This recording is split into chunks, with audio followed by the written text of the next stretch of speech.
Welcome to another episode of the Blackening. I felt it was time to do something with respect to talking to someone in the hopes that they will hear what I've got to say about the dog and pony show that was the Democratic convention. And I say the dog and ponies because next week we're going to have an utter shit show when the RNC comes into place, and I get to hear Mr. Pillow speak in the couple that aim guns at the Black Lives Matter protest. But I don't want to digress yet. We need to understand something that happens in America, and I called a national radio station yesterday and spoke about it as they mischaracterized Black Lives Matter and the quote-unquote leftist movement. And what happens to those of us who want progress, and when I mean progress, I'm saying basically lift up the oppressed, those that have been left out, the marginalized. That is progress. Maintaining where we are, law and order, the way it's done, is making sure that those who have get more, and those who have less get even less, and pay for those who have more with their hard labor. And when I called the station yesterday, and understand what the blackening really is, the blackening is not being recognized or having your voice silenced, having your opinions devalued.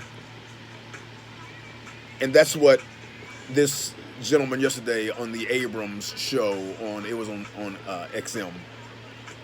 And I called in because he was literally vilifying AOC, anybody on the progressive left, anyone that was saying our agenda right now is important and needs to be part of the platform. And it was like, you're selfish because all you want to do right now is get Joe Biden in office. That's why they're appealing to the center of the country and to the Republicans.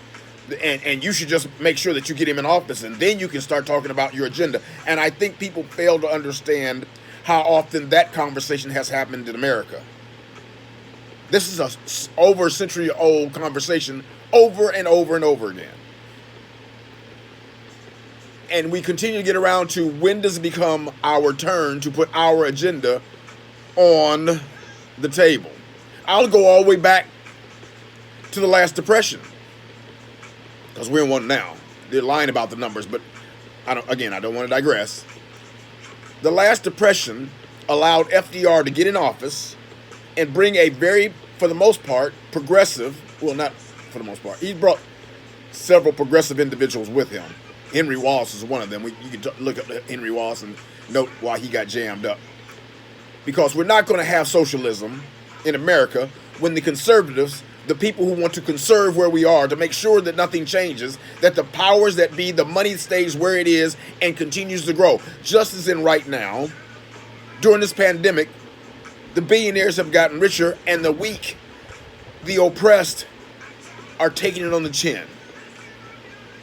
And when I said on that program, are you trying to tell me that Donald Trump is so dangerous that the Republicans and centrists would vote for him even if Joe Biden put miracle marijuana, reparations, and Medicare for all? If he's so dangerous, why would they abandon those positions and make sure they vote for this dangerous man? Seriously. And I put that on Facebook, and no one even took it. No one ran with that. No one has an answer for that, because that's the logical conclusion to where we are right now. In 1932, this country understood there needs to be some radical changes because poor white people were in the streets. People were dying. And by the way, let me tell you who was dying that freaked them out, who they lost their shit over. Because rich white men saw their fortunes go away, up in smoke. And they jumped out of windows. People were killing themselves, jumping out of high windows. And the funny part is, poor people want to jump out of windows too. It's just very difficult to kill yourself when you're jumping out of a basement window. So we felt the pain. In fact, we felt more pain than you did, because most of us who had money in those banks lost everything, the little we had, because you closed the banks up. We had no protections. But even then, the very rich still had money and stayed rich. The Rockefellers didn't lose everything. The Kennedys didn't lose everything. The Rothschilds didn't lose everything. But poor people lost everything. Many of them went west in the hopes of something being better, and it wasn't. So here we are again today, and it's even worse now than it was then, because we're in both a depression and a pandemic like the 1918 flu. And you people are trying to tell me that Donald Trump is the problem, as opposed to centrist policies that maintain where we are right now. And the sad part is, I got a woman right now who used to be my friend. I'm gonna unfriend her ass today, because she got on Facebook. She went online and started talking about being upset because the con man is going to pardon Susan B. Anthony, as if that's the priority right now. And she got upset because people criticized that nonsense, as if that's a priority for any of us. I don't give a damn about Susan B. Anthony 100 years ago, a white woman who was a racist, being pardoned by another racist over some shit that she didn't want to give black women the vote about. Go back and look up the argument she was having with Frederick Douglass at the time, and that suffrage movement bullshit that you are still trying to sell us. We now know that we didn't get an opportunity to go vote in mass numbers until 1965. And they eroded that VRA, the Voting Rights Act, as soon as Barack Obama, a black man, got in office. So when people tell me about Barack Obama and all the wonderful things he did, talk to me about the VRA for a second. The distractions, the lies, the misconceptions, the misdirections that we are suffering in America right now over this nonsense, as you sell me center right and way the hell out right, and tell me that's my only options, is unacceptable. And then sensible people get online and tell me I just got to vote for one of the two of the lesser evils. No, I don't. I'm not voting for evil. I don't give a damn. I will not go into a voting booth. And my problem with it is I saw Bernie Sanders tell me I have to coalesce behind this bullshit. And one of the reasons I don't like Bernie